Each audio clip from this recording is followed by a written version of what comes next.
This out route that I watched him run when the receiver or the running backs and quarterbacks were working on routes on air, and I mean, it was crisp. I mean, Alvin Kamara in Sanford Stadium to take the lead in 2016, it was boom, it was just like that.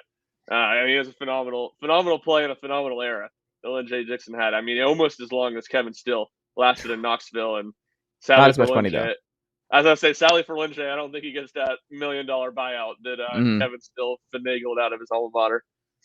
I mean, hey, it's good business if you can make it happen.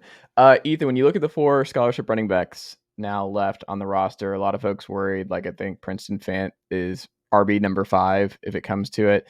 You had a walk-on last year, get some carries because Tennessee was so, and people were like, oh, who cares about the 5th spot? It's like, well, they were at the 5th spot for a little bit last year with Pierce. What do you think of just the leanness on this in this running back room now? Is this something to be seriously concerned about derailing Tennessee's season? I don't think Lyn-J Dixon by any means is the guy that it's going to teeter on. If Lyn-J Dixon's there, then Tennessee's going to be a great team, and if he's not, they're going to be a good team. Me personally, I've been of the camp, and I haven't been near practice recently, and I haven't been as enveloped as I was a while ago. But I don't think I think Tennessee's going to be fine. I mean, having what I've heard from guys like Dylan Sampson and Justin Thomas, obviously, is that they've been solid, I guess, as freshmen. And knowing that Jalen Wright and Jabari Small are going to do their thing, and injuries are a thing, I understand. But if they go out there and they do their thing like they did last season, Tennessee's going to be fine. And hopefully you never even get to the point where you need to rely on the freshmen. And if you do, from what I've heard, they've been pretty solid in camp. Now, Ryan would have to say yes to that, I guess, check that off. But from what I've heard, they've been doing well. And so Tennessee fans shouldn't have any reason to be worried. This is, I guess, in the first place, a team that wants to really hit you with the short routes and really, kind of spread you out wide in that regard. But I would think that the running back, where we are with Jabari Small and where we are with Jalen Wright, is perfectly fine right now. What do you think, Ryan? Yeah, I mean, I think Ethan's right. I think those freshmen to this point have been about as good as you could expect. I mean, really, especially Dylan Sampson, given the fact that he wasn't here in the spring. And to me, it seems like he's ahead of Justin Williams-Thomas at this moment. But I think there's still just a nature of doubt with those guys because it just becomes different now. Classes start this week. Students on campus. Football's not the only thing they're doing now like it was in camp. And then there's a nature of it. These are freshmen, and you got to go out and show it in front of 100,000 people too. I think to have that complete trust. But no, I think those 4 guys Tennessee feels really good about is the struggle, the depth of not having a 5th scholarship back going to derail the season, which I think was the word you used. I don't think that.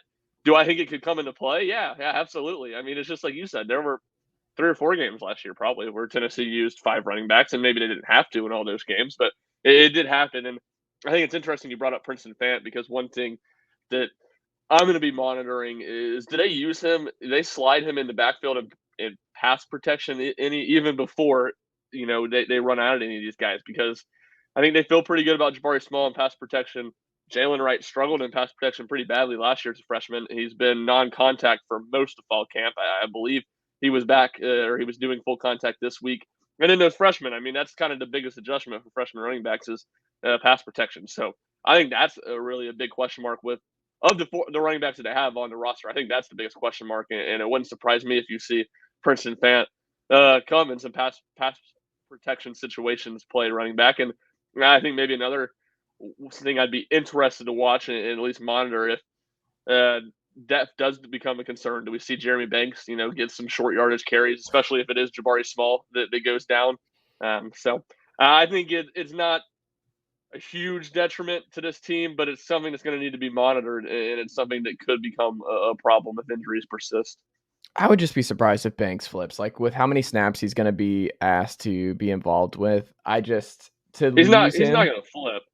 Yeah. He might not what I'm 3, saying flip, 4 but even like carries a game. risk an injury or something. I don't know. Like, you just need him. Like, you don't want to add more wear and tear to Jeremy Banks at this point. Like, you're just, hey, we need you out there for 90 plays a game, maybe.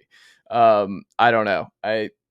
We'll see. with Banks. But I also think like when you see Princeton fan and Jacob Bourne out there, my guess is they're going to be running split zone. Is my guess, and Princeton will be he'll be going after the left edge guy, and that's what I'm going to guess. So I think Princeton and Jacob will be there a lot when they're running split zone with either Jabari or Jalen. I think that's the other part of it too. Is I think the other part of the concern is that Jalen has not been healthy for 2 weeks and is doing no contact stuff. And you're like, is he right? Like you see him on the freaks list and you're like, awesome. He's going to have a breakout year, but it's also like he's hobbling into the regular season. And I think Tennessee fans would be far less concerned about the running back room if Jalen Wright did not have the banged up summer that he's had and going into the year limping. I think that's the bigger concern, where you have only one non-freshman running back that you're certain is healthy going into next year. And maybe it's just like, hey, Jabari put on weight, so now he's not going to get injured. Like Jabari's a bigger dude, so we're not as concerned about Jabari's durability. And that would change stuff because he wasn't durable last year. And if Jabari is that this year, that's a big thing because that'll go a long way. But we'll have to see. Ethan, when you look at the Ball State game as a whole, though, what fascinates you the most about this game?